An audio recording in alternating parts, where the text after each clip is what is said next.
નમસ્કાર.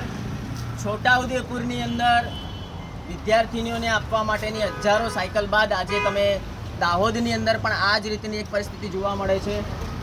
મામા સાહેબ ફડકે સરકારી કુમાર છાત્રાલય દાહોદ, આવો તમને બતાવીએ.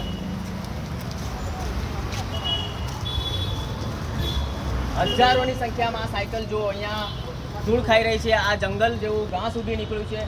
જ્યાં સુધી તમારી નજર પડે ત્યાં સુધી આ હજારોની સંખ્યામાં સાયકલો છે.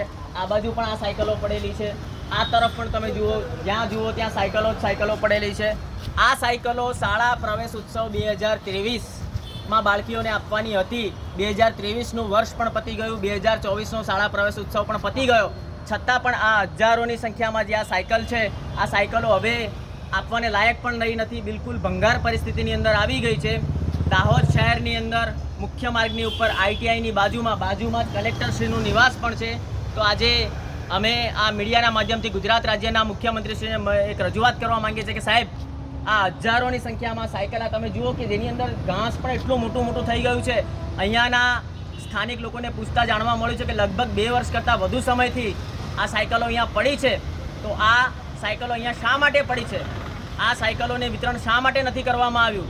એટલે જવાબદાર તંત્રની વિરુદ્ધ કડકમાં કડક પગલાં ભરવામાં આવે એવી અમારી આપ સાહેબશ્રીને નમ્ર વિનંતી છે. આ જુઓ, આ તરફ પણ જુઓ, આ તરફ પણ હજારોની સંખ્યામાં સાયકલ પડી છે. તમને નજીક લઈ જઈને બતાવીશું તમને.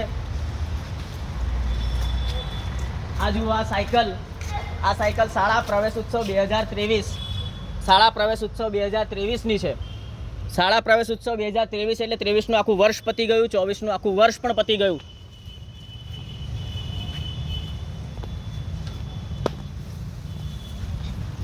એટલે માનનીય મુખ્યમંત્રી સાહેબ, આદિવાસી વિસ્તારની અંદર આદિવાસી વિદ્યાર્થીનીઓ સારું શિક્ષણ મેળવે, 8મું ધોરણ પાસ કરી અને 9મા ધોરણમાં પોતાના ગામમાં શાળાની વ્યવસ્થા ન હોય તો અન્ય ગામમાં જવું પડતું હોય છે. તો એમને આવવા જવાની વ્યવસ્થાના ભાગરૂપે આ સાયકલો આપવાની હોય છે.